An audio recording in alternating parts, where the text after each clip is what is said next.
aduasa enkro de ye ne yi omfiri ba bi o nyina akọ ba bi foforo wei ene nsema foforo pia eka ho ena nwumre yi jade eba besom se yen kase ebo na virtuous women who can find wase dwumadi a wonom edi ewo Oyerepa no bibia ededa na kwa muti Nyankopon eya dom a 7th ede kwa pem 10th na se kwasi ada eba ya no wo mo ede dwumadi esunku bi kura ehhehye so entimi pa cho fa ho hyem na virtuous women dwumadi no enye krabehwe na posini na duro imboost herbal mixture eno eye immune booster ba ko pe omai wadam etunya posi ne adro bi na wononom a ebiebie wuntini mu ema moja edi afusane na timi abon ho ban afi yade ahodo bebre ho hospital square junction ubenya bi etu aton anase ba ko dankes ubenya bi people junction na afi drugs store bia ewo omai Ghana afanemu no posi ne adro yade dodo na na akwakogu no mepa cho entwa ma yade ne ma ansa na wakwakogi posi ne adro ni bi anono frɛ no 0246 208496 and 0540710113. Abusafo ena nwumre ne ne mode ahia ayame Oduefour nana sabere pinaman nana penkra hene chia me nua ba Maame Frimpomaa Korankye FK for short Facebook Oyerepa radio YouTube nso Oyerepa FM wura hɔ no ma de atwa go no for adwenkyerɛ eto ase Abusafo nsɛm no enie arawo sema yensa kan ede free wasa japa ye no ewo amanfi is mensimu ewo western region atoye mantemu ene se awuraba bi efe no Miriam ena okra ono ankasa ne kuna wone ne tie so me kwa adwuma ba okwaya no ana wa mabim ade kyen ne enkohwe ne hwe a woda galamse amanamu ya kisakaja woto nananom ewonse do assemblyman ye wo wasa japa ene ne bonkoma a o kan de ohunye ne ne ote ye kire yen and rather business na usuano ehunu de mo be ya na se obi ehu abaya bi sa na se amayo yin ya ba bi sa o me ye usuano asitire and just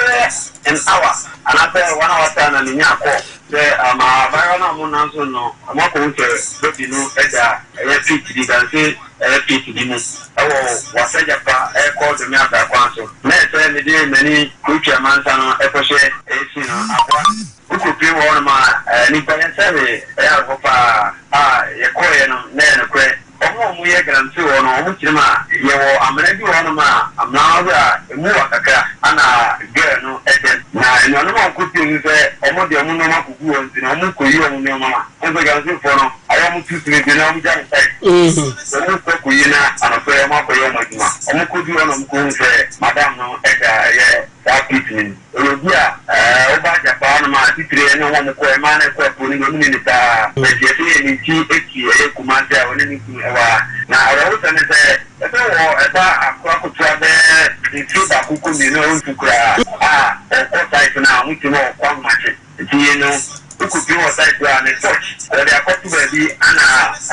di ni den tu na ohu e ye dan tu for ku di ona mu tware no ene so e ti so no do be no ano be e akwa otia kwe awo na to e wasajapa ene wasamanga wei eya assemblyman a owo wasa japa na rawosema esie Miriam na afrimu no nensam ana ode amayin ye to akase ba no so na enkrata bi efi Ministry of Roads and Highways wonom eye asoya wo hwe akwan ene akwantempo so na Asante edaso no wo mo se public road infrastructure wo hwe akwantempo ahodo ene akwan a ewo omayimu amanfo e de sanboard ahodo atintintintim so a e de akwanhia dodo na e ba feso krampo no e ma ekwan no so enya fenti wonom e de krata ye pie monten so e de adesrede e to advertising companies ahodo ni nyina anim se wobia pese oye advert e wo mayimu a wonom hwe ba bia wode ne signboard na se billboard no ebesie na nkwankofa wo how bia ama akwantempo ahodo so empanifo tintim krata kyerɛkyerɛ ensunsan so boni a signboard ahodo na wo ewo ahyenkafo eso ebi eye signboard ode asisi kwan wo matwotwo niema de aguso eniema ni bi kura po won mai obanfo ni na da so enkanka ne woni adinku billboard asisi kwan ho wo ba yi ebi wo hon ma no aworo na chi kɔ ne sira ho kɔkɔɔ no de da signboard so wo hyenkani kɔ no pagya ne ti obɛhwɛ ne tim kagya atɔ bran na wo de ka na kwa akɔhwe amenam yes nipa ansɔre wawu wati nananom wɔnse do wakɔhwɛ ade ɛfɛ ade kɔkɔɔ saa ne mani nyina ɛmoa ye kwa ahoma no so na ye ne pani oni amansan edi nkita ho ede ma Ministry of Roads and Highways owura Isaac Kwache akɔdi nsɛmi ho enkomo bɛmɛ na Oyerepa so nie ma joy. Hello Mr. Kwache beda se papa pa nwumre ene wo bre na monkrata na mode apia bonte no boye kyeremu kakra na fe fata to ma yehu asotwe a ewo ho ema woni a ebeya sobrache. Yo meda se menche mfansi asron koma Oduefour nyina na meda se ni akwanya odi amai de omni se road safety ade a wo hia ye pa na akwansia hodo asisi ewo ya kwan so no niam bebre na de ba ebi ezedaba ehu kwan mu yi a betun de akwansia aba eno nti yebo etu na mo bia se ministry no yebebo oman no japade ho ba titru ya kwantempon so eno na ho akohia se yede ingrata aba montene se yehu se nipa bebre titru mo ya advert no obi ho a signboard de esisa ha no bia da ba mo nko be 50 ana 80 na bia wonye yie bia na odi poster na kwotare so ana se woton drobi na odi poster kwotare so nti woni be wa ho so no na road sign na esi ho no yakata so nti hu ye wo so ti da ba kra oba na onim kwan no so a eno anse oba hwe ya na dia kwanhia kese ya ba eno ne wa kwanya se ye de krata ya ba bontene se ye sira manfo obo bi akokɔ se itiaga namra hwe section 540 and subsection 511 and 15 of Acts 540 na ebo manfo nyina nka se itiamra se obeye sa de ni bi na wo ya watu gana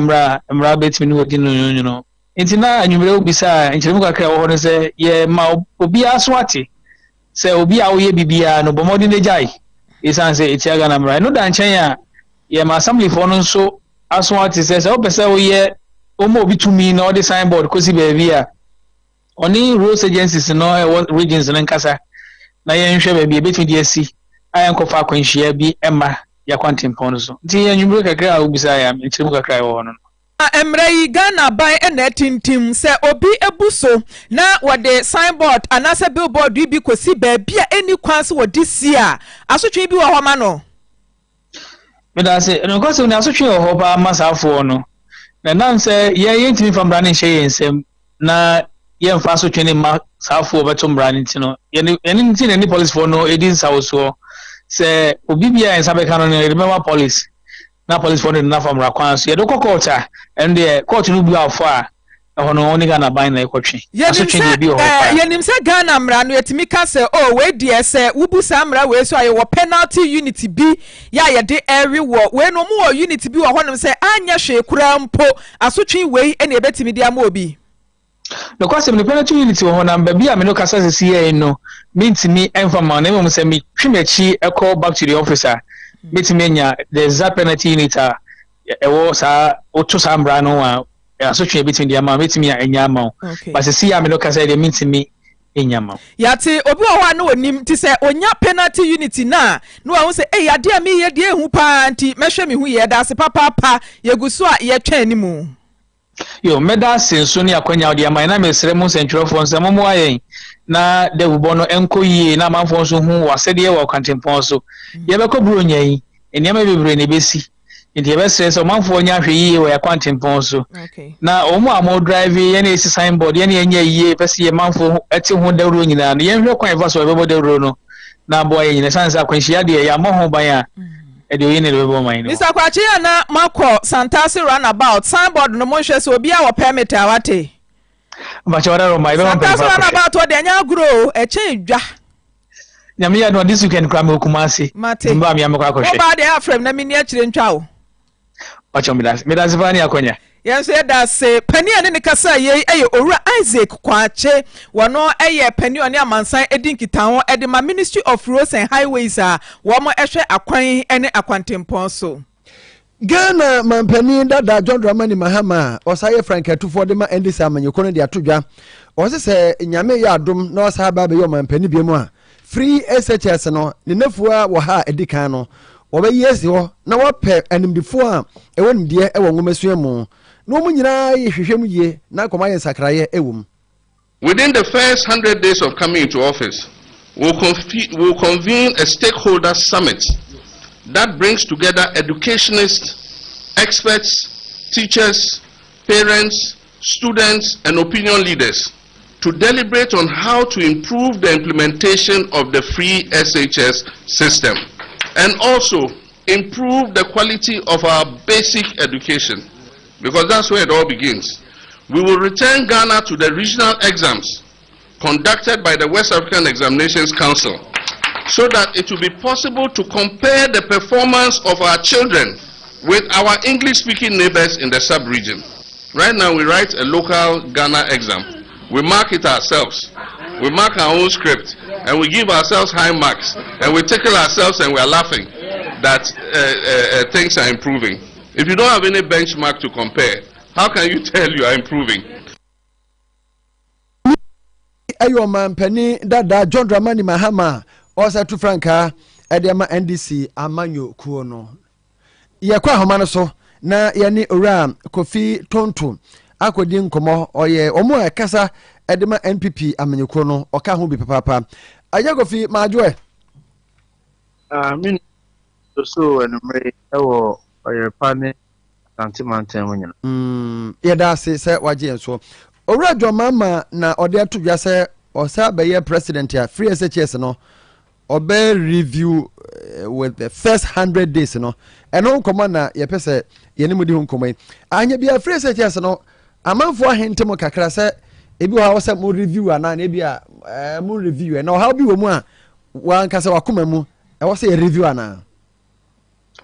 min aspa the thing is what the policy be prano mreba boni bia ni ho se hihye na wo de ba obehwe na wade ne da ni na be bi ho a chima bi ho a wadane dan na waye correction boni bia ni ho no na before ye in fact social policy implementation part of the process, because we implement policy share the big na policy no what they are juma and so now the policy here juma share the big policy no question no what is the big na bu okra na obe pilot kakra ebi won so a obe hwe ho say aye we ye no see saying stand a bit me atane dan woni bia ni wo ho enti obi ka say obe review policy bia question is ebusa ne say anya bia free SHS ba anya bia ma empanyufo da no enya review bia na free SHS no then started canin no that na se nye saa ni ebusan ho se nhihye ben ene ye de start ye na nhihye ben na se say tan ben so pacho what you say awofo ne wono mu a omoboa ma additional adekire koso no teacher parents and even civil society organizations enyina beku a more interest a background addition mu enti sankofo ko we nyina no omadwe nkyere ne mo de beba no abanfa dane ni kanka so be kaya PSHS by ade ba ko de ba was bibia na friend double track ene ye ko animu su dodo ni nyina wo double track so no metima ka se e dodo de ayi afi sisi omu na omu enti minia review there obi obeka say review ye bone because we implement the policy who be here say emra no odin sesan ka wadane dane na oka say we be review policy within the first 100 days question is the first 100 days we review no question na we review so a emrebe na changes na we implement and she share ben na kwama me changes we implement and and insurance so papa me ba cho what you see obi timi me cast you ade na na we within the 100 days, the first 10 days of the 100 days, and I'll be reviewed. Now we review the within that 100 days, and I said, move back within the 100 days, and we are the ben implement. More phone. Yes, Matthias, you within the first 100. Who review the ben because when team review policy and for implementation and map so part within 100 days. What I say, there's no review no. And mirror him put no be here. And they are called Ghana schools a whole row because secondary schools it will be a day, it will be a boarding, it will be a both, it will be a one area. A family community, a boy, a friend, urban centers. They said, "Oh, come on, do a moving fee. You'll be on grassy tree." All of these things. A boy, all the requisite infrastructure. A boy, challenges. Any money in her. You with teachers. You are say you was so unyam rempo. Nam penny for now. Mobile review. No, call the various schools or a good number of the. Gather data, feedback, even from a Mofranumpo. Send a bear can boom. Now we are what Musun when you and then sign. All right. And yet just making point. Also review the entire policy. As I will share even the crown crack your mother. And the crown of Mofasu and it's animal. And until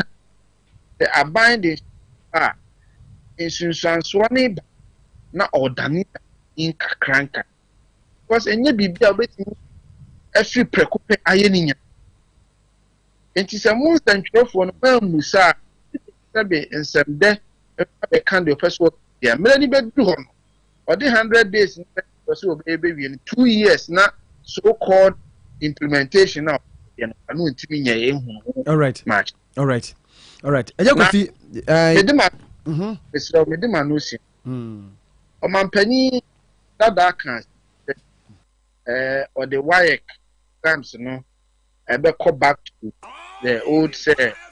nyina West Africa they are instead of the petrol but also o kan pa say yene an yesati your questions na ya mark ya de tie ye bodondo ni esre yeso ya de bra yenni baabi a yedi susu ye ho se ya de na ya nya de ye na ye bodondo ni yesa about the various Ghana, the various academic institutions ekosukua exam na teacher for coffee approach eba na se eba cho ni bisa ye ne na ya de eno kire se teacher for anko e biasifo nyina ya o mabon ana I mean obi kasema ese mo me e bo ni ebutans yes e we asia bisum there was standardization and there was name go ho so a ye for international standards a e bia e be ni oni bia ni sanso na bo ni ho se o man kasa tena se ye ya set yen su betinya ye because ye when him before mo su betinya set question ye proper question mo fra no be answer no omo be standard enti I be nyina yi but na okay e den sem na ye benya mre ye be da pebre pa na ye so ye no asa ato so nti ye be da se papa o bra so de amaye Yo, Yanera Kofi Tonto and I didn't come. Oma Kasa, Emma NPP, Amenyo Kono, or Kahubi. Mpanifo ayi na bi esi hono ma yede ebo dawuro efa ensentrofo fa hudie ewo omayimu ehu na ewonom aya mamre ene amane afidie no wahye ho efa abansuafo a wohwe dawboso yewura kwadwo oponkroma ene de to abananim se ebeya enkansentro wonom ekuo baako National Media Commission NMC no wampa futuo bi ento wonom ema munye duru sa atofo kese no na wonfa so wo masene se de ebeya ode beboa ensentrofo na mi aboama ensentire adwuma no atumpon ewo omayimu yewura kwadwo opon konoma ekire se ensentire adwuma no enye bone o enye wudie se wobi be ensentire ni eye ofre ye nyankropon ena friends ensentire 14 kwa se bia fa hodie bia eni wonom ensentire ni kwa bibia wo pia bonte kura wosuro age se okatakata nanim anase okatakata ne hwene wo pie na amanfo gina ugeti ano ya wonom etewato obode a emfaso bia emre wo man nti aban no won sika enfama wonum said ebe obetimi ede abo ensentwerofo eho ban determined that the handling I beg your pardon, in accordance with international standards. Mr. Speaker, on the matter of investigation, the office was instrumental in investigating the attack on a CTFM journalist, Mr. Caleb Kuda. The report by the office determined that the handling of Mr. Kuda was excessive and unprofessional. Subsequently, the National Security Ministry dissolved the SWAT teams that operated under it and returned officers to their mother agencies. Other incidents of reported attacks on journalists have also been investigated by the office, with findings conveyed to security and prosecutorial agencies for action. Mr. Speaker, under the function of accountability, the mechanism has not been very successful, I regret to say. The need to hold the investigative, prosecutorial and judicial agencies accountable for the incidents reported to them cannot be overemphasized. In some instances, the Ministry of Information has had to intervene and make direct reports ourselves to the Ghana Police Service, as well as demand accountability on the investigation, prosecution and punishment of perpetrators. Holding the judiciary and prosecution accountable on a sustained basis must be the norm. In conclusion, Mr. Speaker, permit me to make 3 requests which will help for greater success in operating this mechanism. Number 1, it will be helpful for Parliament to assist in holding the agencies accountable for the incidents that we have reported to them. And I call on members in this House to partner the National Media Commission in this effort. Number 2, closer collaboration among stakeholder groups in the public communication sector is required. As we have argued from the Ministry of Information, no single stakeholder group can successfully tackle this issue on its own. Greater collaboration and cooperation is what is required. And here, Mr. Speaker, I want to make special mention of your Committee on Communications for their support in this endeavor. Mr. Speaker, thirdly, the NMC requires more resources to succeed at implementing the mechanism. The Ministry of Information has supported with our limited resources, and we are grateful to some of our partners like UNESCO who have also supported the NMC in this endeavor. But we urge more support from our development partners and from the central budget to the National Media Commission to be able to execute the mechanism effectively. If we do not support the constitutionally established independent National Media Commission to implement this, all our talk and best intentions will be in vain. And I want to call on the Special Budget Committee of Parliament to advocate for more resources for the NMC to implement this. A well-funded mechanism is essential to provide the tools, the training and support needed to enhance the security of our journalists as they carry out their vital roles in society. Mr. Speaker, as I take my seat, I want to make the point that the safety of journalists is not negotiable. Journalism is not a crime. It is a major national service necessary for the advancement of our democracy. We must invest more resources, we must advocate for more support, we must strengthen our collaboration and hold the police and judicial service accountable for the attacks that we have reported to them. These will go a long way to deepen our democracy and strengthen our society. I thank you, Mr. Speaker, for the opportunity. More piafo paniati ne nkan eye onmonyafo kwadwo opon kroma wono ene abansuafo a wo hwe dawboso ewo omayimu osensentwere dwuma no enya wudie ena enya bone enti wono mo bambo ene omo ho eho hwe yie no esempanifo mo wani ekọ ho papaapa na ekoba sensentwere ni bi ewo ho anaso okọ baabi na obi ekoto hye ne so edi na bridi abrada wamo ema abambofo emeyinsem ano na ne nsem yachi ena onmonyafo Samuel Nete George wano so kire se ye na mpanifo ekabie wo mu dodo na ehu se ensentwerofo ebi enifa hudie wo mayimu na eha dwen. Accept that you have a problem, you can't fix it.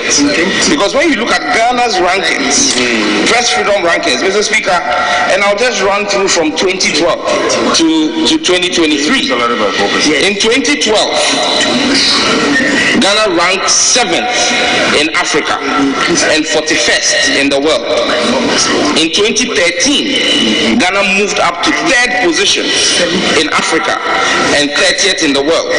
In 2014, we retained our 3rd position in Africa and moved up to 27th in the world. In 2015, Ghana ranked 2nd in Africa and 22nd in the world. In 2016, we were 2nd again in Africa and 26th in the world. In 2017, at the inception of this administration, Ghana maintained her enviable record of being 2nd in Africa and 26th in the world. In fact, in 2018, Ghana went up to the 1st position. In 2018, 1st position in Africa and 23rd in the world. Then in 2019, Mr. Speaker, Ghana dropped to 3rd in Africa and 27th in the world. In 2020, we went back up to 2nd and ranked 30th in the world. In 2021, we dropped from 2nd to 3rd in the world and ranked 30th in Africa and 30th in the world. But Mr. Speaker,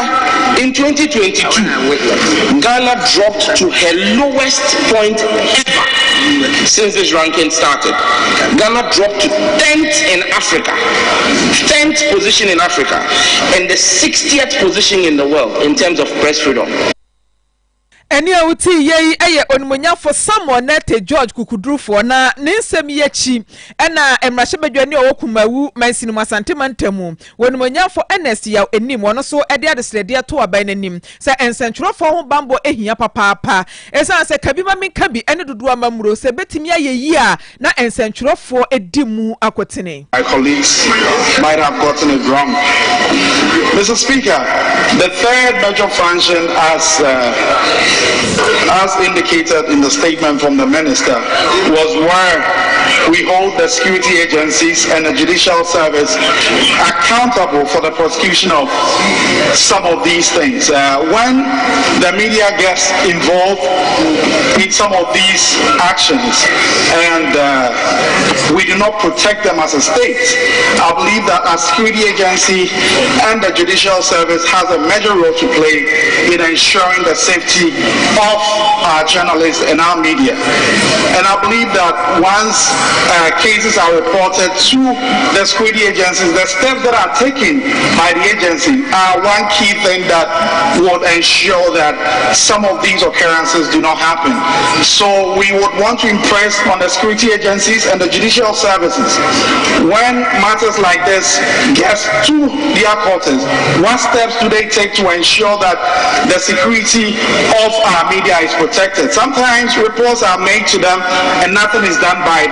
the security agencies. And matters when it gets to the court, sometimes all these delays that account for some of these issues that happen with the media. So we would impress on the security agencies and the judicial service that matters that affect the security of our media should be taken seriously and they should be protected, because they are protecting the democracy that we are enjoying as a country, and we believe that they have a major role to play to help ensure the security of our media. Thank you, Mr. Speaker. Eni awuti yei eye emrahye badwani ya wo kumawu mansininimu onumonyafo Ernest yaw enim. Na ora Dr. Matthew Poku Prempe ɛna yɛ energy minister nano de si yɛ akoso mu nso obie ya ayiri ɛde afa anwonama mu ne miamia hodoɔ asɛsɛ japade bebre no ɛno no ɔmo nkonta de akyɛ ɔmanfo sɛ wɔno na so yɛ no ɔda no energy ministry no ɔma yɛ adwuma wɔn kɔ hɔ ekoyi nipa bɛsɛ mpem aduasa nkron efiri baabi ɔmo teɛ no ɛkɔ baabi foforɔ a bibi anya wɔn anamo baako ɔmo no afei wɔn asa de nneɛma a ɛyɛ 10 million Ghana cedis akɔ hɔnom akɔ kyekyɛ ɛde amomu nyinaa sɛ de bɛyɛ a wɔn asetena betumi akɔ yintia. Pure to increase the level of spilling on October 10th, VRA issued a press release on October 9th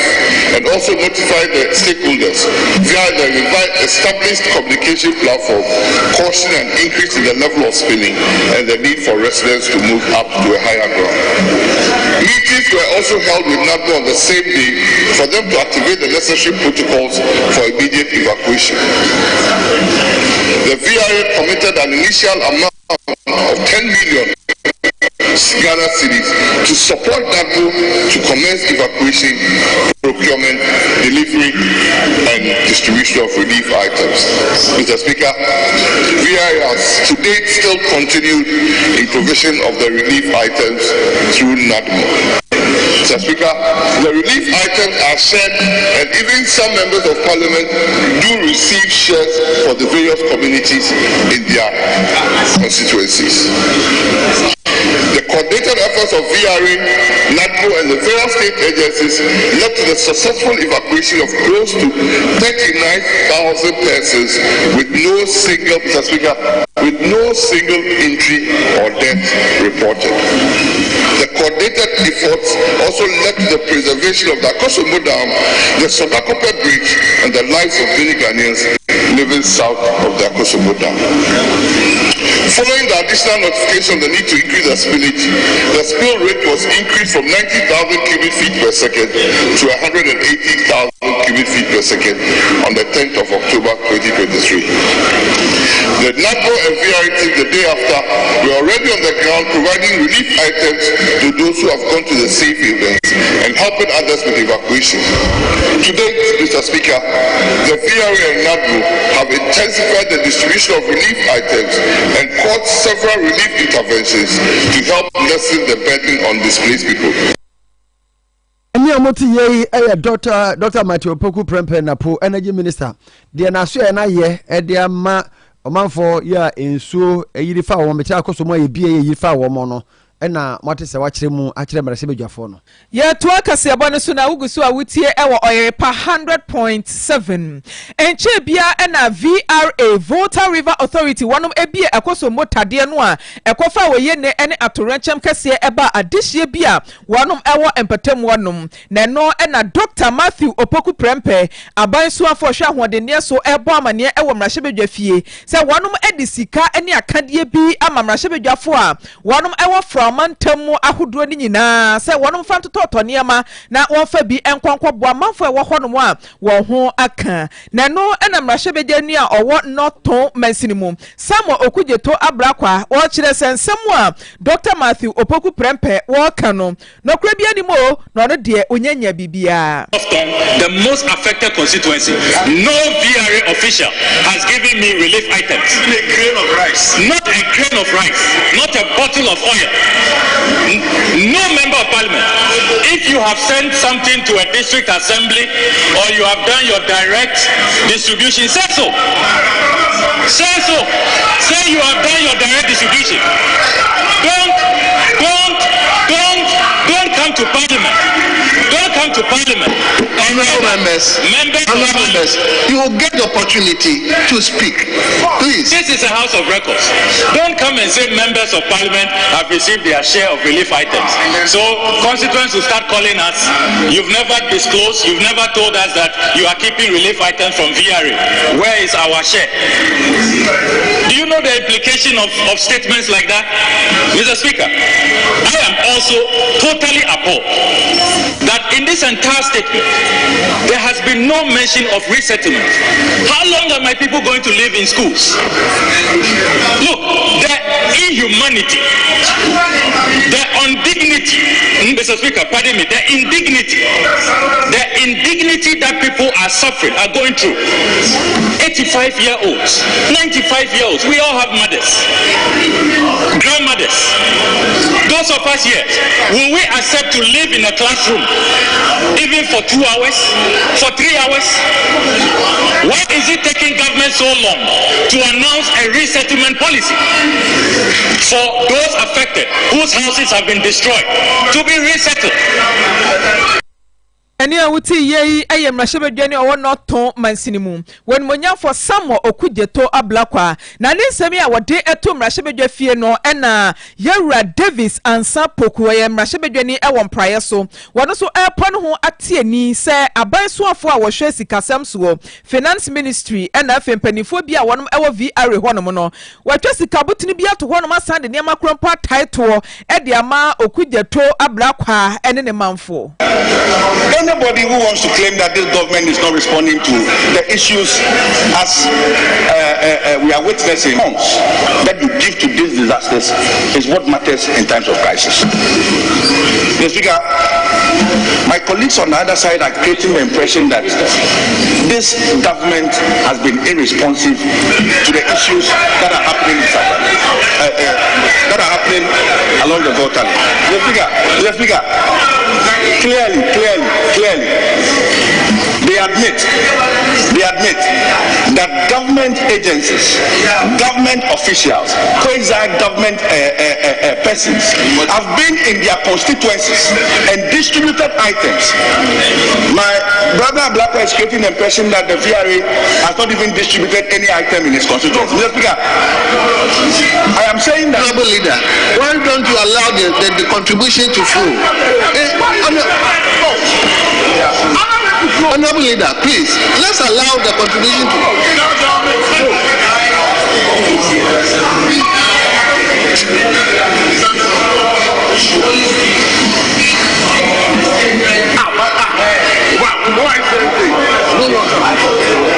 Are you the speaker? So, Mr. Speaker, we must only speak to the statement as presented by the minister, and just make comments on the statement made. The honourable member just started off by going after the honourable Okujeto. He has not issued a statement. A statement was made by the minister, and you are expected to make comments. Honourable Leader. Comments. Order 72. Honourable Leader. Honourable members. Eni awuti yei eye Davis ansapoku na chese wakana we yakana we keka we kwaka say are you the speaker adan una tie adwam na ensemi nyina chi ena woni a etoma ne wo yonko ne ade no second deputy speaker wono eye mrahye fie mu chia me abedi akiro toso emienu Yawura Andrew Amuako Asiama wono ena sabre na otie adwam edada niema ena ode to mrahye no a wo mo kan kasatwie editwi wonuanom se obi a ntwensan come and make withdraw that statement. With respect to Okujeto, he is insistent that he hasn't received it. But Honorable Okujeto, you cannot also speak on behalf of other members, because some of the members might have received relief items. They have. So some of the members have received. So you will also make that statement to collect that particular portion. You cannot speak on behalf of all of them. Mr. Speaker.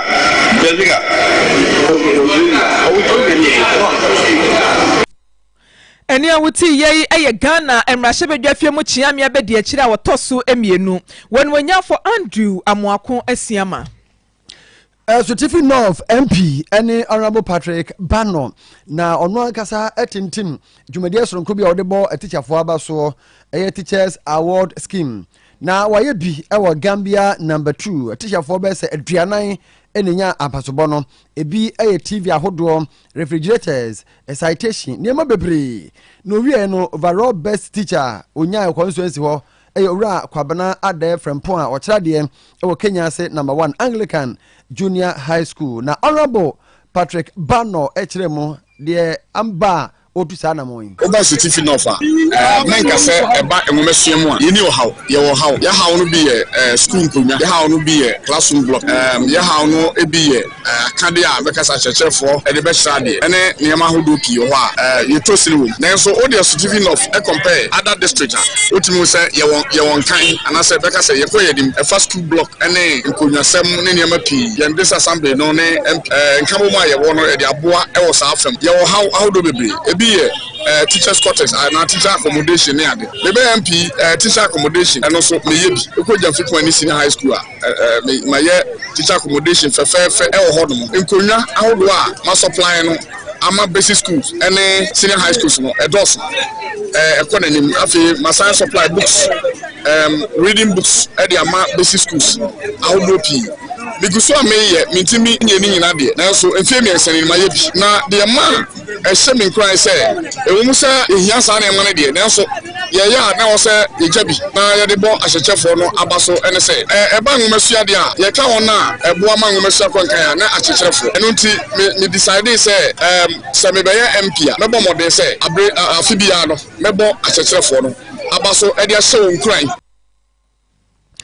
MP yawo Esutifi Nov awa hafomante mo Honorable Patrick Ebano enono afo mantem no muso for regional minister Honorable George Yaboache ekamfo MP sana mo a wotu yi eye sonko ya best teacher for nkuna pa mo time ye adwuma yi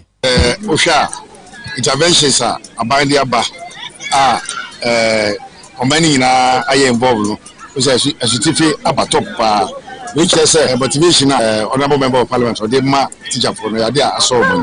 you say a talk so na MPs na kan nyina yibo region a we bo am region akọ me for say omonhwe om life ni because they say teacher we model akwara hwe so na osua de as we teacher ni akwara hwe so no o kasa anye life ni a bibia anya akwara so obo papa bia de hwe say de Boras no Ghana am Korano ekofo sana na me sense for say omomfa na abapapa edi se na be ya Korano so be sua na amagana sa mora decadence na ekoso yetimi arreversal we have a man time no so for Honorable George Yaboache na overall best teacher yi owura kwabena Maame Frimpomaa enso ye need nkomo enema me ye ya Frimpomaa ma mitimi meji as the best teacher in school no but the enema to from innovations enema be boan kra no say to cancel them say ombetimi enya life choices ye man kra no how to create innovations and critical thinking and problem solving the round kra no yet men kwa me teacher for wa nyina adwuma edia no yeah about community the rural community me community na eba adwuma ebo asebe ya community so teachers ne yentem be kama we teacher owura kwabena Maame Frimpomaa kira de Kenya number 1 Anglican Junior High School MP Teachers Award scheme no onya overall best teacher bia ena onmonyamfo Sam Jata George wogina simpie so ene radio station ni TV stations ahodo so ya wode etu dwa se Ghana NPP amanyoku pani a wakoto aba ede ayinu se frankatufo ya wono anso ene Ghana ye mampani abedi akire Dr. Alhaji Mamudu Bawumia waye osumu dwamanfo na je se religious prostitute ni nyina enkanfu a wose enei wo behwe na Bawumia e wa so dem no wabu nkotodwa asofo nsegu ne so wo no na maso dem wotu praises and worship ani aye yiwure ni ade nyina ya no wotu bi ewo mu a wo behwe na owo enkremodem a wabutu won mapeja ne to ahwe wiem a wo frɛ nyame enti se ni yehu so oye kramoni anase oye kristoni na ne nsɛm a wo ka se mampani abedi akire Dr. Alhaji Mamudu Bawumia waye osum dwamanfo no ena kane twatwofo abedi akire edema National Democratic Congress NDC amanyoko ni yewura koku anyidoho wo kire mu se Sam George unye Deputy Jesus enya wo na bebu aten enti sansem na wo ka no enka biem. I think that let's look at the argument from the issue of Omuye Ghana for Uber constitution no more Omuye qualified. I think I prefer it that way. Until Sam George a religious prostitute no Asante say or say Alhaji Bawumia Muslimini but sorry Jomama uncommos. So what kind of argument is that? One is not uncommos, Kofi no uncommos, Nana do uncommos. It is the other way aba na muslimini eko asori dem wa boni be ne wo aden Ghana no ebinu dia enye ebinu dia enti Christo for to make mosque but muslimini to make Christo for asori dem enti Sam George onyanu fe and I make us look I can tell what and traja because Sam George say nkomoyi awako fa bai one share nipa na wo se company amano no onu na obi niku asa akoni ntumi mfa isuhye emfa enye kwatuma and he say Christo asema ye kan President Mills obi eni se no so nyankopon a obedi ade no or the National Day of Prayer and Thanksgiving ebaye say every year obeyi da bakubia to Christo for na yem boardom pin Independence Square yem bompa yem fanda nyankopon ase yem fa ye bisa sem entunani 29 oyeye 2010 oyeye 11 oyeye 12 oyeye ansa na nyankopon fe no jo mama obaye na 2013 o cancel sadia no one year 2013 one year 2014 one year 2015 and one year 2016 na Ghana for the Pablo adieso ana sorry be na wo se wo prayer warriors ana mi so mo bompa ye ema President Mills e wo castle obaye na wo disbanding sa group ni nyina oh yes Kane chocho for be de chire edema NDC amanyoko no oru akoku anyi doho ene enati yi osaberma yabua afere eye obu ajan ya otoso mienu ena busafo oye ohene ewo okwa obokwawu onu kure ye osaye kwawu ni mfa hene one nsantwefo hia na ode ato wo manim se na hemfum a ehyehyɛ ono na se no de obechi no se otu galamse bia no ene o mfa ntaso nyina nanum enkasa nkyira ade hema ene o ntu ntaso mfa nto fam uni no obetu galamse ekoso nyina de ho kwawu nipa asase gudi oso pa yobo hene yo galamse kasa ekoso nyina yobo hene yo takura ni abri ye se nto safra de kofuri na ne yo ese nkobira be ni amohu ibu hu se galamse wa asase so no yo ahine ne de kwa wie yo ohine ne uni hipiem yo esase na mo nsase obeto ye no yo osika na mu di kan ne sanka ono ma meto yo but ye njima ye ba ye no sase na ye ne edi tu anwa edi galamse esen sase nyina yo esen nsuo ene esai kwaye bretu ne ko edi so ti sebe ma ye ba fere ba jani ni abre yo die to za friends that over here that's why tia o se odi Krobea yo ni bi antwe no free galamse nsem yo ye ka galamse na mania yo mani bi an ihu ye mani kra se kroma yo nu monto no ye se o se nsuo yo o se kwa ya ye mani bon na wo ye yo mani papa yo enti no o koma edi mani akeseni na yo obi antwe no free kwa ya o mo se no ho yo nsuo o mo se no ho yo enu ti na bato nsa friends that drove so obi an fa ntuka na manyinim so no so bo hene ene mpani se ne a wodi nkraya atu wiase na Ghana manyinim no odi Krobiara so fini be galamse be hu no ohene de odi ba wie unyo odi Krobiem unyo hene biem eni amote yi eye osaberma yebu afere obu agen otoso mienu obo kwa ohene a osaye kwawu nimfa hene na enu oche no na konte hene ye obokwawu okofo ampadu chiame chiamre enso ede betudwa se ye wo companies bi a wo mo se dade ntrekese ebuwura kurobi mu wo nya bedu kuromu a so ye no mahina kasa o mahina ni de ba ye ye gitumi nya afro mahina ho wo betietie mu abehwehwe mu kura na chese wo mahina onim ho maache na mo de o mahina din aba ho aba be ye de mo ye nyina wie oh ya na ma hina ka wo se wi a ye nya ade we mamo yesu ya jatu se ebe ye na so mehwe no moboa ama wa keka companies it is ebi wa wo mdo mo accreditation pa ebi so de hwe enti o kan ba ko ti se akroma gold mine say wo se wo so o mu jai de o mu ye no eni mpatem honom eni ma wona nam honom na o wi ye no na okofo ampadu chiemre esa gina osabarama yeboa afere bua jai otoso mienu enemu ya ono so sade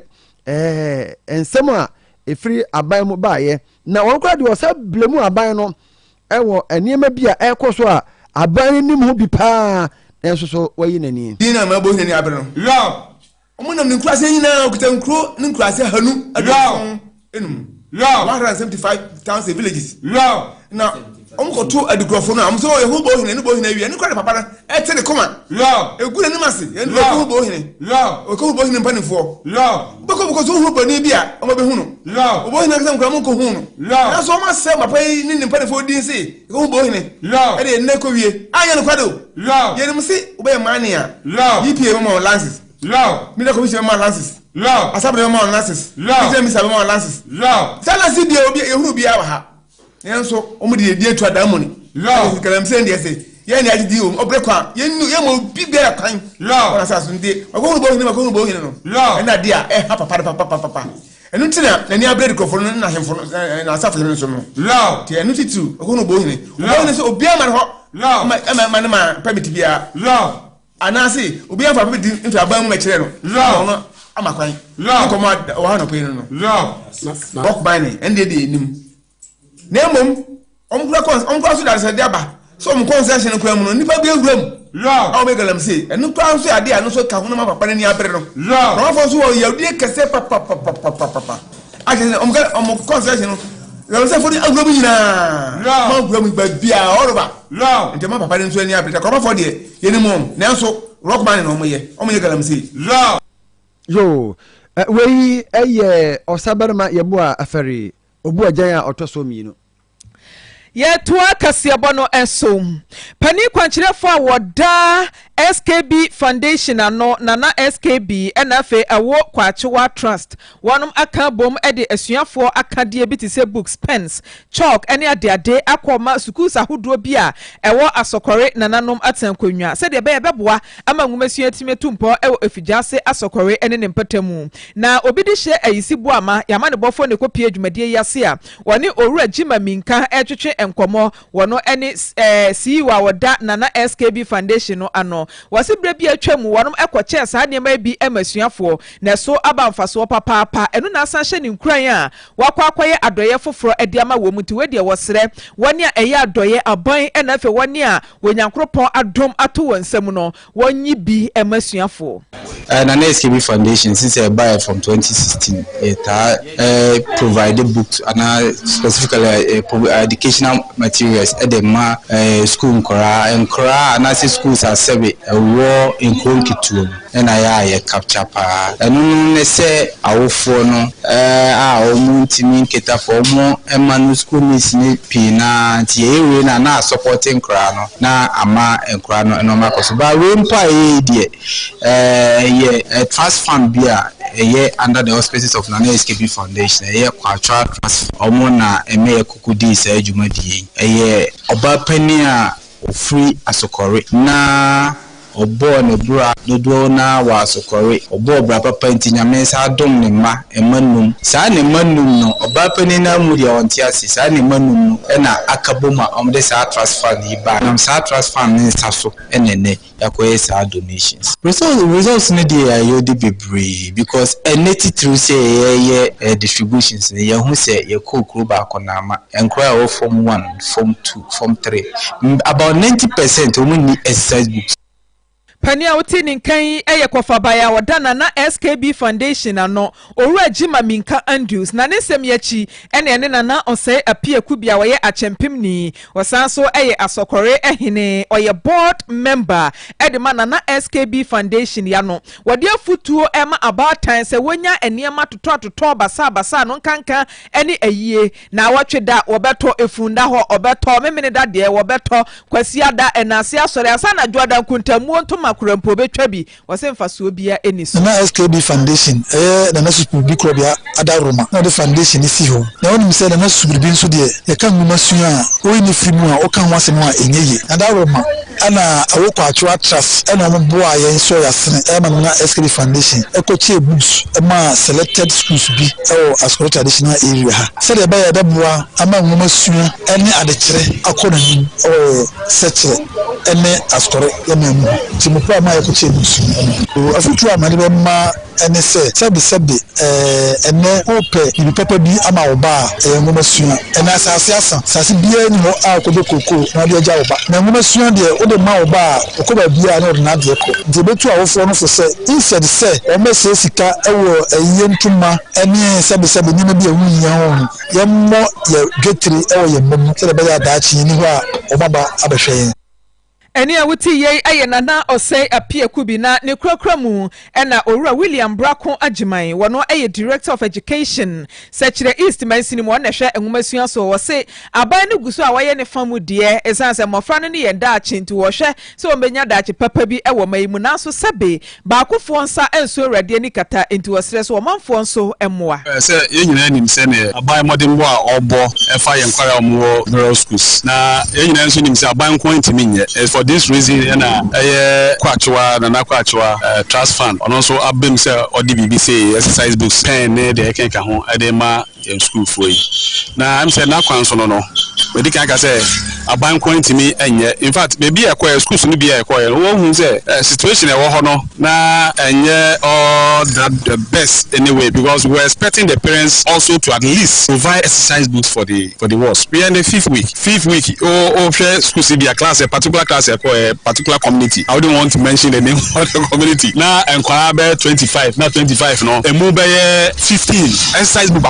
it's just a way now I say in a very good intervention to help them. Such places walk on home can from the mount. This will a timmy amasan colano being a 3 I just say it will go a long way to help them. Whenever they are giving exercise, I believe they now have exercise book to write in it. If they want to write note or whatever, they have a exercise book to write in it. Yeah, I will follow so before so they are born mofano at any point in time in some meetings no you catch on. Yes, maybe can say I will find about from one. I was saying maybe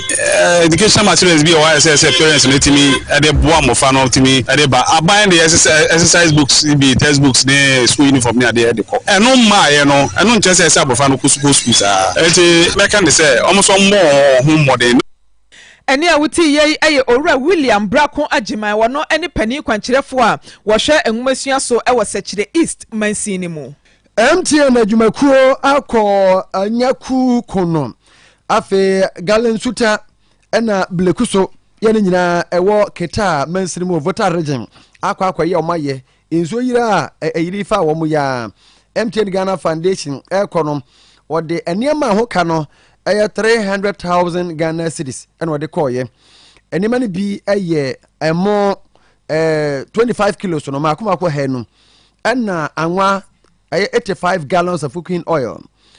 Tomatoes paste no a duochinum box no naka no. And a canned mackerel no and also a dressing washing powder a drenum naka o my dress makuma ko ha. Bombo adrenum bokiti adruatwe niema bebre na uko MTM education portfolio advisor Emma Womo George Frimpomaa ono na odi to dwa se ohawa womo mu no eno nti ena omaba bayi womo sa na eno achi no de oje akyede no ema ekuro no nyina no anyaku kono togbe dokli atipo ena wono so de MTN fo ase ewa de fefa waye ede ama womo ebusafo ye ka mo sem Promasido Ghana Limited and what the cowbell abey our milk ayo me say gare na so ku afabigum and ice cake afabigum cocoa fabigum ned desen vitamin A B9 C D and K ni na wombi enti obi an kopa bi ni na ye say FDA ajetum say eye midima for your clinic ni Dr. Tam Daso and na ordin nubena nutahini esa yare se bibi non enkrapoku ase de agyae mayra ena kuma se bo akwa atwoma gogo heye fa yare de ko na fa nkofie da ye mfa yare enko nsa nkofie wo menue enti fra 0244 77 4282 0244 77 4282 Boshe Electricals ye nkane no nie ye bobo nie ye wires nie ye CCTV cameras ahudo nie standing fan nie ceiling fan nie kese niema de nya grobua na mo pese mo bie bi nyina mo ba be hu yen a ye bedi mo chia ko bie ne kama mam ye be hye mo niema no ma Your branches bebre maybe I make say Oyerepa TV no Oyerepa FM bi wa ha na ukọ pa Thomas studio ho PZ KJT ho enye na antata akofo dan mu so ye wo ho wo de bibia ni afre 0541 125 339 udu ha bra Frank mo wo de animtie ene beje wo Faith nie Faith homeopathic clinic to stroke ayobi unimbi fane ko honom awo na ma fibro diabetes pressure be ma yemre wo mpe wo twema wahala wo ba na da hoyi kwasi bedo siri trase kwasi bedu se ya fetire gongo aja wajo ko hunu Faith fo no mo asma ne mani memenhyem yare ahodo ene adwama na doso nti yare pete saa ne de pete arthritis ne any problem dia hinima kokobi etimu ena Faith fo 0246 72 86 75 na Electroland muntiem upe TV atwa Electroland fridge atwa Electroland AC atwa